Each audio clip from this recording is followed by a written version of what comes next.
Welcome to duties world. இன்றைக்கி நம்ம சேனலில் ஒரு ஹெல்த்தியான டிஃபன் ஒரு ஸ்நாக்ஸ் ரெசிபி தான் பார்க்க போகிறோம். நீர் கொழுக்கட்டை. என்னது நீர் கொழுக்கட்டையா? ஆச்சரியமாக இருக்குல்ல. கொழுக்கட்டைனாவே ஆவியில் தானே செய்வாங்க. இது என்ன புதுசாக நீர் கொழுக்கட்டை அப்படி தானே யோசிக்கிறீங்க? எஸ், இந்த ரெசிபி பார்த்திங்க அப்படின்னா தண்ணியில் வேக வைக்கிறது. இது எங்கள் அம்மா அவங்க அம்மா கிட்டேருந்து கற்றுக்கிட்ட ரெசிபி. எங்களோட சைல்டுஹுட் ஃபேவரட் ஸ்நாக்னு கூட சொல்லலாம். இப்போ இருக்க குழந்தைங்கள்லாம் பீட்சா பர்கர் இப்படி தான் லைக் பண்ணிட்டு போயிட்டுருக்காங்க. இந்த மாதிரி பாரம்பரிய உணவுகள் எல்லாம் கொஞ்சம் கொஞ்சமாக அழிஞ்சிட்டே வருது. ஸோ திரும்ப இதையெல்லாம் நம்ம ட்ரை பண்ணி நம்ம குழந்தைங்களுக்கு பண்ணி கொடுத்து அடுத்த ஜென்ரேஷனுக்கு இந்த உணவுகள் எல்லாம் எடுத்துகிட்டு வரணும்னு உங்கள் எல்லாரையும் நான் கேட்டுக்கிறேன். இப்போ இந்த எப்படி செய்கிறதுன்னு பார்க்கலாம் வாங்க. நான் நீர் கொழுக்கட்டை செய்கிறதுக்கு இன்றைக்கி 2 டம்ளர் புழுங்கல் அரிசி ஊற வச்சுருக்கேன். பச்சரிசி வேண்டாம், ஏன்னா பச்சரிசி பார்த்திங்கன்னா கொழுக்கட்டையை கொஞ்சம் ஹார்டாக்கி கொடுத்துரும். ஸோ புழுங்கல் அரிசி, அதாவது சாப்பாட்டு அரிசியே எடுத்துக்கோங்க. நான் இன்றைக்கி 2 டம்ளர் அளவுக்கு ஊற வச்சுருக்கேன், எங்களுக்கு சரியாக இருக்கும். இதை ஒரு கிரைண்டரில் நல்லா 2 மணி நேரம் ஊற வச்சுட்டு கெட்டியாக ஆட்டி எடுக்கணும். கண்டிப்பாக நீர் கொழுக்கட்டைக்கு நம்மளால் மிக்சியில் மாவு அரைக்க முடியாது. ஸோ ட்ரை பண்ண வேண்டாம். ஒன்று ஆட்டுக்கல், அதாவது உரல் இருந்தால் ஆட்ட முடியும், அப்படி இல்லைன்னா கிரைண்டரில் தான் ஆட்ட முடியும். என்ன ரீசன் அப்படின்னு பார்த்தீங்கன்னா, நம்ம இது ரெடிமேட் மாவு அப்படியே உருண்டை பிடிச்சி வைக்க போகிறது கிடையாது. ஆட்டுற மாவை எடுத்து நம்ம உருட்டி கொதிக்கிற தண்ணியில் போட போகிறோம். ஸோ இமேஜின் பண்ணிக்கோங்க, நம்ம தண்ணியில் எந்த ஒரு பொருளை இப்போ ஆட்டின இட்லி மாவே போட்டிங்கனாலும் போல போலன்னு எல்லாம் உதிர்ந்து கரைஞ்சி போகிறதுக்கு தான் வாய்ப்பு இருக்குது. பட் நம்ம ஆட்டுற பதத்தில் தான் இந்த மாவு உருட்டி உள்ளே போடும்போது நல்லா அப்படியே நமக்கு கொழுக்கட்டை மாதிரி திரண்டு வரும். ஸோ நம்ம அந்த மாவு மிக்சியில் தண்ணி இல்லாமல் அரைக்கிறது பாசிபிலிட்டிஸே கிடையாது. கிரைண்டர்லேயுமே நம்ம அதிகமான தண்ணி இதில் ஊற்றக்கூடாது.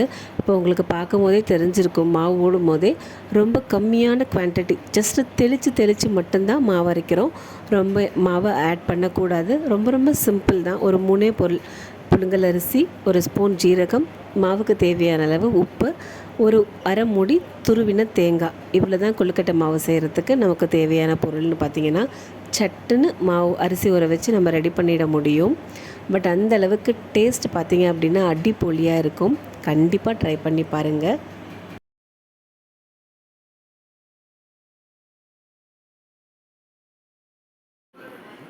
இப்போ பார்த்திங்கன்னாவே உங்களுக்கு அது சுற்றுறதுலே தெரியும், கொஞ்சம் ஸ்லோவாக தான் சுற்றுது, ஏன்னா வாட்டர் இல்லாதனால. பட் இதுக்கு மேலே நம்ம வாட்டர் ஆட் பண்ண முடியாது. சப்போஸ் நான் வாட்டர் சேர்த்து அரைச்சிட்டேன், எனக்கு லூஸ் ஆகிடுச்சு, என்ன பண்ணணும் அப்படின்னு கேட்டிங்கன்னா, அரிசி மாவு இருந்ததுன்னா நம்ம அரிசி மாவை போட்டு அட்ஜஸ்ட் பண்ணிக்கலாம். பட் நம்ம அரிசி மாவை எக்ஸ்ட்ரா ஆட் பண்ணும்போது கொழுக்கட்டை கொஞ்சம் ஹார்டாகிறதுக்கு வாய்ப்பு இருக்குது. ஸோ முடிஞ்ச அளவுக்கு ஆட்டும் போதே பதமாக ஆட்டிக்கோங்க. இப்போ இதை நல்லா நம்ம ஆட்டி எடுத்துகிட்டு வந்துடலாம். ஆக்சுவலாக இப்போ வீடியோவில் பார்த்திங்கன்னா நான் தேங்காய் ஆட் பண்ணிவிட்டேன், அது வரலை. அரிசியெல்லாம் மஞ்சி எடுக்க போகிற டைமில் தான் தேங்காய் ஆட் பண்ணணும். நான் 1/2 மூடி தேங்காய் ஆட் பண்ணியிருக்கேன். சீரகம், உப்பு ஃபஸ்ட்டே ஆட் பண்ணிக்கோங்க, தேங்காய் மட்டும் கடைசியாக ஆட் பண்ணிக்கோங்க. மற்றபடி இந்த ரெசிப்பியில் கஷ்டம்னு எதுவுமே கிடையாது. பட் இதெல்லாம் நம்ம இந்த ஜென்ரேஷன் குழந்தைங்களுக்கு இந்த உணவுகள் எல்லாம் தெரிஞ்சிருக்க வாய்ப்பே இல்லை. பட் இது ஆவியில் வேக வச்சு தாளித்து கொடுக்கறது பார்த்திங்க அப்படின்னா தேங்காய் எண்ணெயில் தாளிப்பாங்க. அந்த ஸ்மெல் ஆகட்டும், அந்த தேங்காய் போட்ட அந்த வாசமாகட்டும், அந்த வேக வச்ச தண்ணி, கஞ்சி தண்ணின்னு சொல்கிறோம்ல, அதெல்லாம் அவ்வளவு டேஸ்ட்டாக இருக்கும். இந்த ஜென்ரேஷன் அதையெல்லாம் டேஸ்ட் பண்ணியிருக்கவே மாட்டாங்க. ஸோ நம்ம இதுக்கப்புறம் நம்ம ஜென்ரேஷனுக்கு இதையெல்லாம் இன்ட்ரடியூஸ் பண்ணணும் அப்படிங்கிறது என்னுடைய விருப்பம். நாங்கள் சைல்டுஹுட்டில் இருக்கும்போது பார்த்திங்க அப்படின்னா, நான்லாம் சின்ன குழந்தைங்களா பசங்களாக வளர்ந்துட்டு இந்த டைமில் இந்த பேக்கரின்ற ஒரு ஐட்டம்லாம் கிடையவே கிடையாது. என்னோடய ஸ்கூல் எண்ட் ஆஃப் த டைமில் தான் பேக்கரியே இன்ட்ரடியூஸ் ஆச்சு.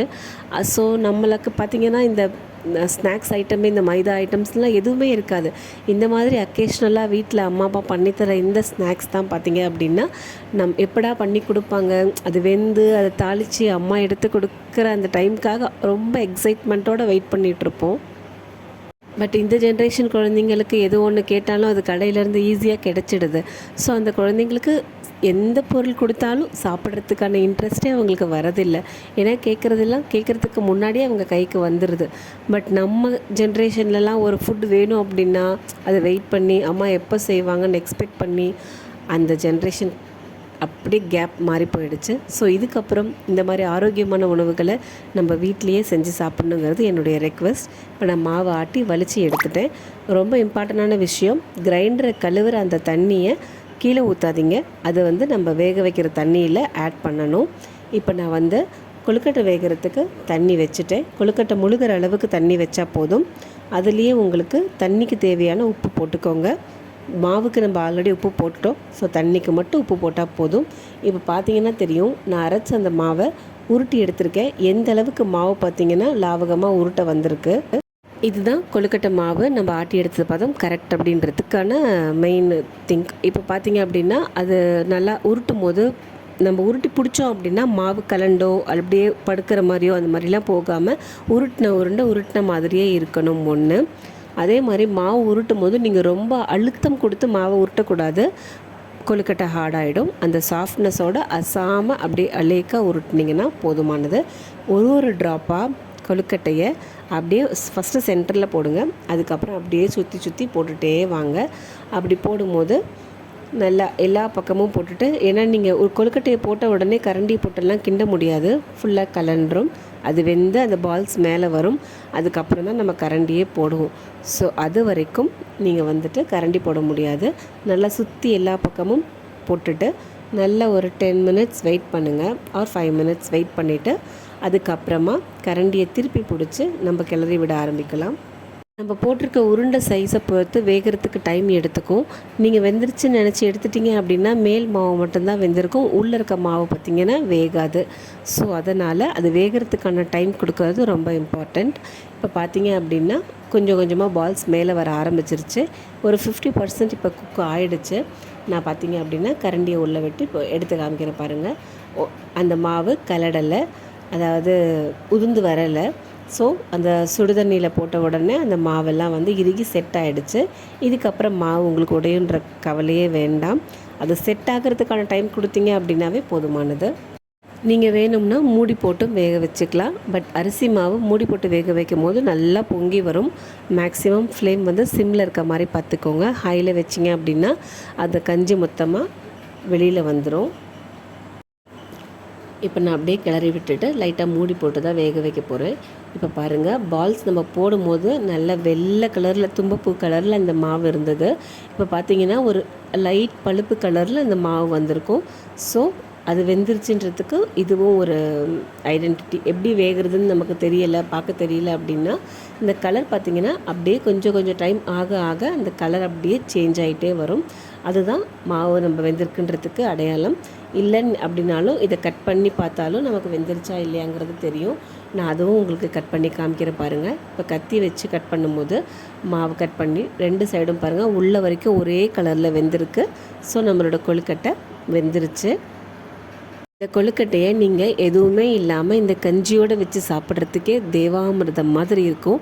எஸ்பெஷலி அந்த தண்ணியை பற்றி சொல்லியே ஆகணும். இந்த கஞ்சி தண்ணி பார்த்திங்கன்னா அந்த தேங்காய் ஃப்ளேவரோட அந்த தண்ணி கஞ்சி அந்த கன்சிஸ்டன்சி எல்லாமே சாப்பிட்றதுக்கும் குடிக்கிறதுக்கும் சரி அவ்வளவு டேஸ்ட்டாக இருக்கும். இப்போ இதுக்கு நான் ஒரு தாளிப்பு கொடுத்துக்கிறேன். எங்கள் அம்மா வந்து எங்களுக்கு இதை இப்படி தான் கொடுத்தாங்க. அதாவது தாளித்து நம்ம இதை அப்படியே ஸ்நாக்காவோ அல்லது பிரேக்ஃபாஸ்ட் ஈவினிங் ஸ்நாக் அந்த மாதிரி எப்படி வேணாலும் சாப்பிட்டுக்கலாம். ரொம்ப சிம்பிள் தான். ஒரு சட்டியில் தேங்காய் எண்ணெய் தான் அம்மா செய்வாங்க. நாங்கள் செஞ்சது தேங்காய் எண்ணெய் தான். உங்களுக்கு தேங்காய் எண்ணெய் ஃப்ளேவர் பிடிக்காதுன்னா நீங்கள் வேறு ஆயில் ஆட் பண்ணிக்கோங்க. பட் டேஸ்ட் வந்து தேங்காய் எண்ணெயில் தான் இருக்குது. தேங்காய் எண்ணெய், கடுகு, வரமிளகா, கருவேப்பிலை, வேறு ஒன்றுமே வேண்டாம். வேக வச்ச கொழுக்கட்டையை கட் பண்ணி அதில் ஆட் பண்ணி நல்லா கிளறி விடுங்க. எல்லா பக்கமும் அந்த ஆயிலோடு சேர்ந்து அது கொஞ்சம் ரோஸ்ட் ஆகணும்.